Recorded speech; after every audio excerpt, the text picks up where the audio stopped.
2017 के प्रश्न है JTET के विकासात्मक मनोविज्ञान में जीवन का अध्ययन किया जाता है। विकासात्मक मनोविज्ञान में जीवन का अध्ययन किया जाता है जन्म से गर्भकाल में जीवन पर्यंत किशोरावस्था में। तो जो विकासात्मक मनोविज्ञान में जीवन का अध्ययन किया जाता है जन्म से ही किया जाता है। दूसरा प्रश्न है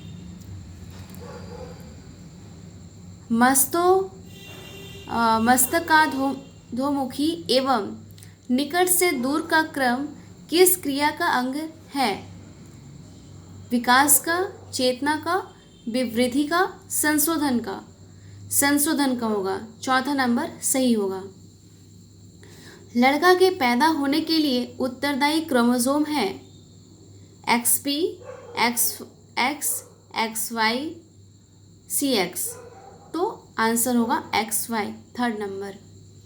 प्राकृतिक पर्यावरण में सम्मिलित होता है। प्राकृतिक पर्यावरण में सम्मिलित होता है। चौथा नंबर का आंसर होगा जैव और अजैव। निम्नलिखित में से कौन सा सीखने के नियम में सम्मिलित नहीं है? कौन सा ऐसा नियम है जो कि सीखने के नियम में सम्मिलित नहीं है? पांचवा को होगा खेल, 3 नंबर। तो जो खेल है वो सीखने के नियम में सम्मिलित नहीं है। शैशव अवस्था मानव विकास की प्रमुख अवस्था है। शैशव अवस्था मानव विकास की प्रमुख अवस्था है।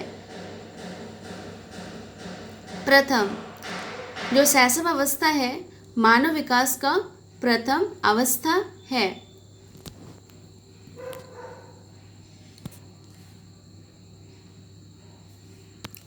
सात नंबर प्रश्न है बालक के नींव की किस अवस्था में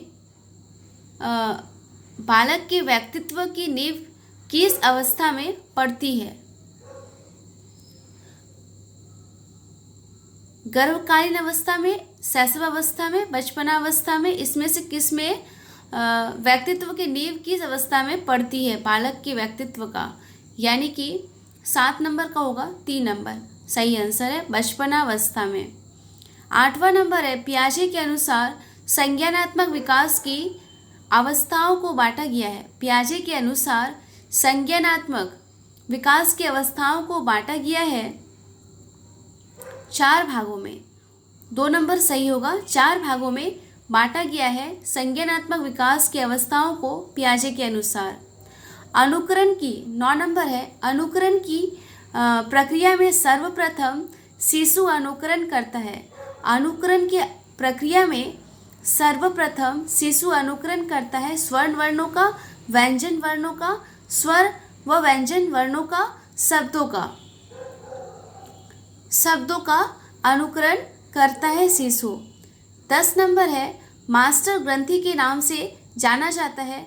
सभी को पता होगा ये जो मास्टर ग्रंथि है उसे पीयूष ग्रंथि को मास्टर ग्रंथि के नाम से जाना जाता है। 11 नंबर प्रश्न है बालक की प्रथम पाठशाला कौन सा है?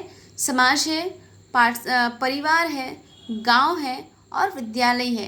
क्या है उसका पहला पाठशाला? तो पहला पाठशाला अवश्य ही बचपन में बालक का परिवार ही होगा। बालक का सामाजिक विकास प्रभावित होता है। बालक का जो सामाजिक विकास है वो प्रभावित होता है कहाँ से? विद्यालय से, सामाजिक आर्थिक स्तर से, परिवार से। इनमें से सभी यानी कि सभी से ही उसका जो सामाजिक जो विकास है वो प्रभावित होता है।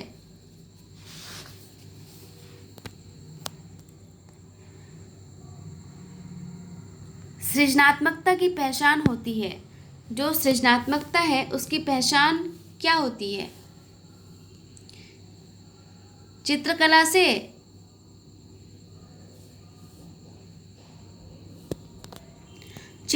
से, पुराने व्यवहार से, संगीत से और नवीन परिणाम से। 13 नंबर होगा उसका 4 नंबर सही होगा। नवीन परिणाम से उसका जो है चरित्र का सृजनात्मकता की पहचान की जाती है। सृजनात्मकता की पहचान होती है नवीन परिणामों से उसका पहचान होती है, उसका नवीन परिणाम से सृजनात्मकता का पहचान होता है। हम करके सीखते हैं, 14 नंबर है, हम करके सीखते हैं, किसने कहा है? सिम्पसन ने कहा है कि हम करके सीखते हैं। 15 नंबर प्रश्न है, समस्या बालक है, झूठ बोलने वाला, चोरी करने वाला, माता पिता का कहना न मानने वाला, इनमें से सभी। झूठ बोलने वाला समस्या बालक है, चोरी करने वाला भी हो सकता है, और माता पिता का बात नहीं मानेगा उसका भी समस्या उत्पन्न होगा ही उस बालक का, तो ये सारे होंगे, यानी कि 4 नंबर था उसका 15 नंबर का। बालक का मानसिक स्वास्थ्य निर्भर करता है, 16 नंबर है, बालक का जो मानसिक स्वास्थ्य निर्भर करता है परिवार पर, विद्यालय पर, समुदाय पर, सभी पर होगा, यानी कि 4 नंबर सही। हस्तशिल्प की शिक्षा दी जानी चाहिए, पिछड़े बालकों को, सामान्य बालकों को, मंद बुद्धि वाले बालकों को, प्रखर बुद्धि बालक को, पिछड़े बालक को हस्तशिल्प की शिक्षा देनी चाहिए। 8 नंबर प्रश्न है, निरीक्षण विधि में किया जाता है, निरीक्षण जो विधि किया जाता है, अपने व्यवहार का अध्ययन किया जाता है, अपना अध्ययन किया जाता है, और दूसरों के व्यवहार का अध्ययन किया जाता है, या व्यवहार का विश्लेषण किया जाता है। तो निरीक्षण विधि में दूसरों के व्यवहार का अध्ययन किया जाता है। सतत व्यापक मूल्यांकन में व्यापक शब्द का अभिप्राय है, सतत व्यापक मूल्यांकन में व्यापक शब्द का अभिप्राय है सहसंज्ञानात्मक, सहसंज्ञानात्मक, संज्ञानात्मक,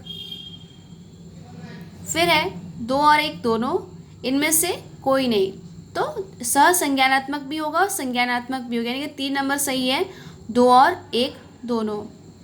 ब्रेल लिपि का प्रयोग निम्न में से किसके लिए किया जाता है? जो ब्रेल लिपि है वो किसके लिए प्रयोग में किया जाता है?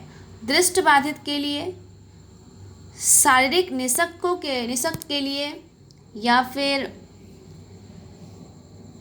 वाचन बाधिता के लिए, या इनमें से कोई नहीं।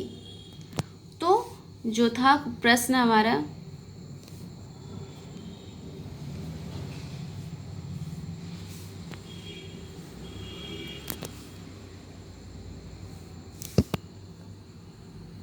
ब्रेल लिपि का जो प्रयोग होता है वो जो दृष्टि बाधिता के लिए प्रयोग में लाया जाता है।